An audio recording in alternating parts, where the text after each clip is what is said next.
There are evenings when the palace seems to breathe, as though the marble itself remembers the warmth of hands that once built it, and I walk through its corridors listening to the hush of my own footsteps echoing back my solitude. The lamps flicker against gilded mirrors, catching pieces of me I do not recognize. Princess, daughter, heir, and something quieter still, something that belongs only to the rhythm of my heart when I think of you. I learned early that silence has its own language, that between the words spoken for ceremony and duty there exists a private dialect of longing.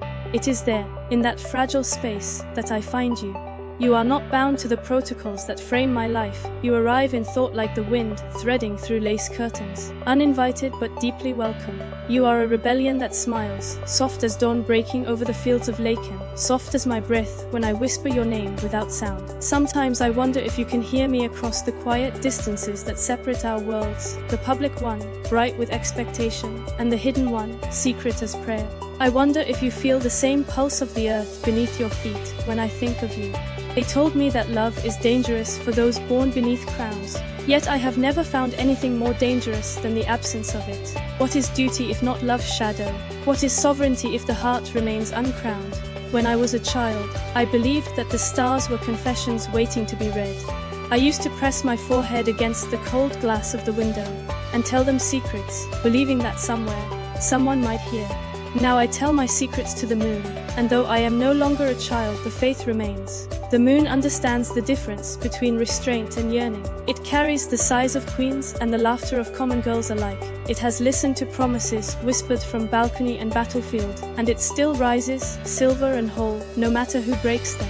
I promised myself I would not fall in love, not because I feared the feeling, but because I feared how deeply it might anchor me. I thought of all the women who came before me, elegant, poised, sometimes lonely, and I wondered if their crowns ever felt like cages. Yet the heart is a reckless kingdom. It bows to no lineage, no decree. It writes its own treaties in the language of touch, of memory, of dreams. You appeared not as a prince or soldier or diplomat, but as something truer, a person who saw me not through titles but through silence. You saw the human tremor behind the poised smile. You saw the restless thought behind the polished phrase. In your eyes, I was not a figure in a painting but a heartbeat, raw and trembling, reaching for warmth. There are nights I imagine your hand beside mine, not in ceremony, but in stillness. I imagine the simple miracle of our fingers brushing in passing, unnoticed by the world but unforgettable to us. The palace would still gleam, the guards would still stand watch, the papers would still write their endless stories, but beneath it all, there would be this quiet understanding that love can bloom even in the most guarded soil. You once told me that freedom is not found in running away, but in standing still and choosing your own way of belonging. I carry that with me. It reminds me that love is not an escape but a homecoming. Every time I think of you, I feel as though I have returned to myself, stripped of ceremony, of expectation, of everything that makes me princess before woman. There are moments during official gatherings when my mind drifts to you. My body remains composed, smiling, nodding, moving through conversations like a well-trained waltz. But somewhere beneath the surface, a secret rhythm plays for us alone. It hums through the folds of my dress, through the diamonds and silk, through the speeches and anthems. It is the pulse of the human heart that refuses to be silenced. I write to you sometimes, in letters I never send. I write them on paper embossed with my crest, but I sign them only with my name. Elisabeth, not Her Royal Highness, not the heir apparent, just a girl who misses the sound of your laughter. In those letters, I tell you everything I cannot say aloud, how your voice lingers like perfume, how your absence feels like winter light, how I envy the air that touches your face when I cannot. There are rules for everything in my world, how to speak, how to stand, how to love in a way that does not threaten the order of things. But love has no etiquette, it cannot be choreographed. It arrives when it must, like rain falling on marble steps, impossible to contain. I think that is what frightens them. The idea that even within walls of power, the heart can still disobey. If you were here, I would tell you of the gardens at dusk. I would tell you how the roses lean toward the fading light, as though remembering some promise of morning. I would tell you how I walk among them, trailing my fingers over their petals, feeling the softness give way to thorns, understanding that beauty and pain have always been kin. And I would tell you that, in their silent blooming, I see something of us, defiant, fragile, necessary. I sometimes wonder how history remembers love. The chronicles record alliances, births, treaties, wars, but never the quiet confessions spoken in candlelight. They forget the letters that were burned, the glances exchanged across crowded rooms, the hearts that dared to dream in forbidden directions. Perhaps that is why I write, to leave behind a trace of what they cannot catalogue. If the archives ever find my words, let them know that I lived not only for duty but for devotion. When I speak to the people, I feel their hope like a tide rising. They look at me and see continuity, promise, the bridge between what was and what will be. I am honored by their trust, but sometimes it feels like standing on a cliff, the sea roaring below, the wind tugging at my hair. I smile and wave, and inside I whisper your name as an anchor. It steadies me, you steady me. You once asked me what I feared most. I did not answer then, but I will now. I fear becoming a symbol without a soul. I fear losing the tenderness that makes me human. You remind me of that tenderness. You remind me that love, even unspoken, is a kind of prayer that keeps the heart alive. Do you remember the evening we spoke beneath the chestnut tree? The world had grown quiet, the air smelled of rain, and we talked about what it means to belong. You said that belonging is not about place but about presence, where your heart feels understood.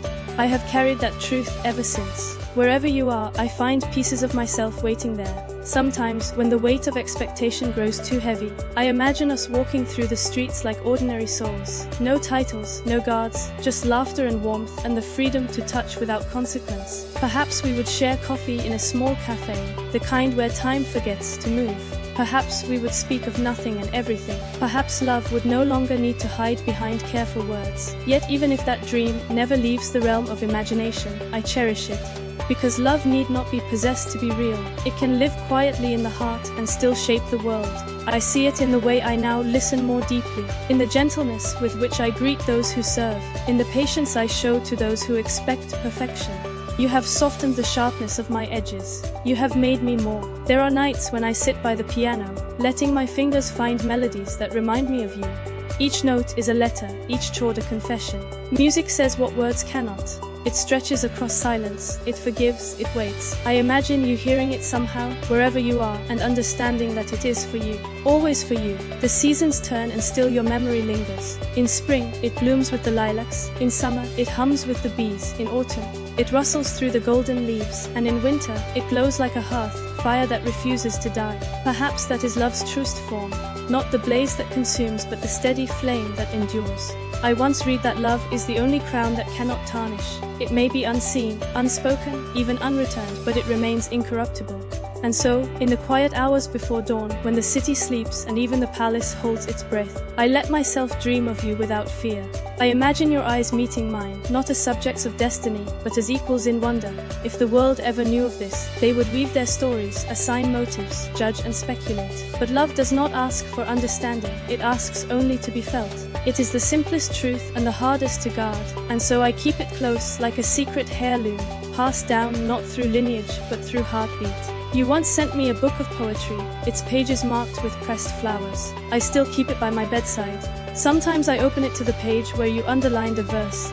We're loved because it teaches us how to be brave. I think of that often. You have taught me courage, not the kind displayed in ceremonies or speeches, but the quiet courage of being seen, of being soft in a world that prizes armor. I do not know what the years will bring. Perhaps duty will pull us apart further, or perhaps fate will find a way to bend its rules. But even if our paths never cross again, know this: you have changed the way I see the world. You have taught me that love is not weakness but grace, not confinement but release. When I stand before the mirror before an event, I see the reflection of the woman the world expects, the poised future queen. But behind her eyes lives another self, one that belongs to you. She smiles differently, softer, truer. That smile is yours. If ever you doubt the truth of what we shared, look to the sky at twilight. I will be there in the hush between day and night, in the color that cannot decide between blue and gold. That is where our promises live, in that whispering hour when the world feels most alive. I have no need for grand declarations. The quiet ones endure. They are the promises we breathe rather than speak, the vows written in silence, the love that survives not through applause but through memory. This is mine to you, that no matter what crowns or titles I bear, a part of me will always belong to the girl who dared to love beyond them. And when history forgets our names, as it surely will, may the wind still carry our laughter across the gardens. May the stones of the palace still hum with the echo of our whispered promises. For in the end, love is not what is recorded but what is remembered. And I will remember you in every sunrise, in every act of kindness, in every moment I choose heart over fear. So I write these words not as command or confession, but as offering. If they ever reach you, let them tell you this, that you were my rebellion and my peace, my secret and my truth, my whispered promise kept in the folds of eternity.